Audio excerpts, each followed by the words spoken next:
Māori were people who lived on what was described as a sanctuary.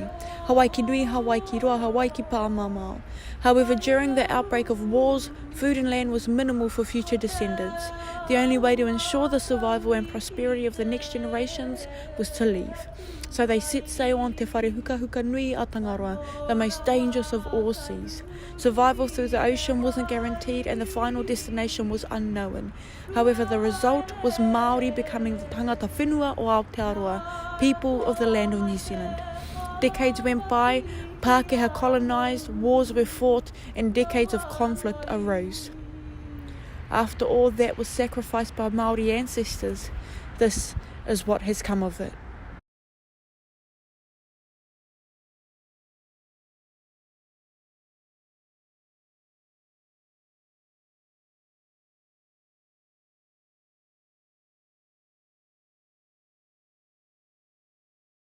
Pākehā, we were called a dumb Māori. You're a dumb Maori. You're a dirty Maori. You're a bloody Maori. And and after a while, and you say that all the time, it really gets into the hinengaro o te tangata, the subconsciousness, and we walk around believing that. Our ahua is lower. In fact, you see a lot of Māoris, they would walk along the road with their heads bowed. This can be seen as an in-group and out-group mentality that is very prevalent in New Zealand society. Multiple things are used to create an in-group and out-group mentality that can change our attitude towards people. We categorize people into these groups using a variety of factors such as physical appearance, gender, age, language choice, ethnic group, socioeconomic status, and religion. This is because we associate certain stereotypes with social categories. An in-group is the majority culture within a setting within New Zealand. The in-group is New Zealand European and out-group is Maori. When you have two cultures coming together with a different viewpoint, a different way that they see the world, they expect the rest of the world to see it too. That way as well, but they don't. Ethnocentrism is the extent to which one perceives one's own group as the centre of everything and judges other groups with reference to it. This way of thinking creates and reinforces negative attitudes, behaviours towards outgroups. For myself, when I was growing up, I remember wanting to change my name to Tom. I wanted to change my name to Tom because people said, oh, you have a Maori name. Kingi, you have a Maori name. And I just wanted all that teasing to stop. So I thought, I might change my name to Kingi. Of course I didn't, and I'm proud of my name. I think in many ways it's a form of bullying.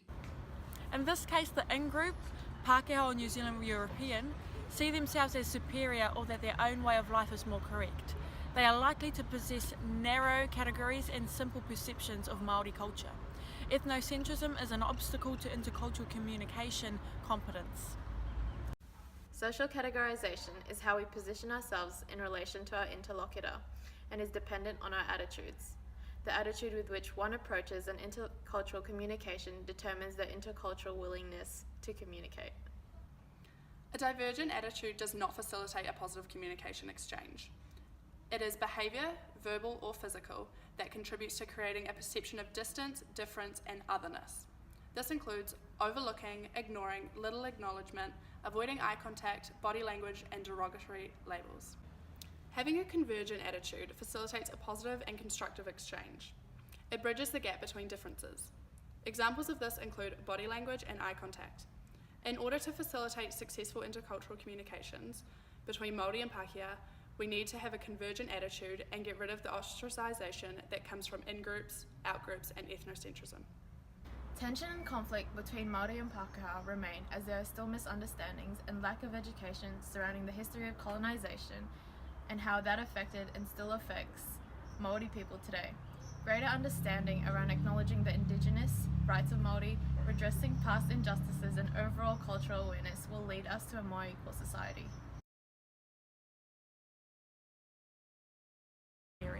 The iceberg theory exhibits the importance of learning culture, not just language, to enable successful intercultural communication.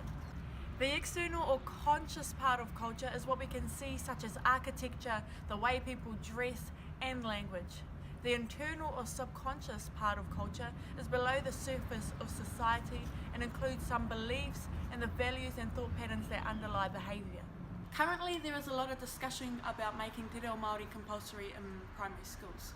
Although that is a step in the right direction, we believe it is more important that children are learning about Māori culture and history. This education will break down stigma and intercultural conflict between Māori and Pākehā, as people will have a deeper understanding of Māori values and traditions. Language and culture are interrelated. Language carries meaning that can only be interpreted in light of implicit cultural understandings. This shows that just having language taught in schools alone is not ideal, for it solely focuses on the external part of culture. A language learner who has learned only grammar and vocabulary of a language is not well equipped to properly communicate in that language. Interlocutors require cultural knowledge as much as they require grammar knowledge. I think that intercultural communication between Māori and Pākehā is non-existent, and a way that I think we can improve this is by clearing the table and demanding conversation between both parties and freeing up safe spaces that ensure these conversations are being had in an effective and controlled manner. I believe there is tension between Māori and Pākehā due to lack of understanding on both sides, and there also being an apparent lack of want to understand each other. I think it is absolutely necessary that we introduce the compulsory teaching and learning of Māori histories in our schools, because it essentially belongs to all of New Zealand, and it also helps to dispel ignorance, prejudice, and it aims to create an unbiased understanding on both ends. I think this is the most progressive step forward in the right direction for the unity and biculturalism that we claim exists here in Aotearoa. Kia ora. We conducted a survey that we spread among several students of many diversities, some of which grew up in New Zealand and some of which did not. From the results obtained, we concluded that 5% believed that the language should have been enforced in schools, 40% believed culture rather than language is more interesting and thus should have been enforced. The remaining 45% believed that culture and language both should have been enforced in schools, given that you cannot have one without the other. 65% of those surveyed wanted to learn more about Māori in schools, saying that it was interesting. We also asked them questions regarding racism or stereotyping about Māori people, and 75% believe that this does exist due to the lack of education regarding this topic and that this should have been addressed in schools. Introducing Māori history into schools is super important, because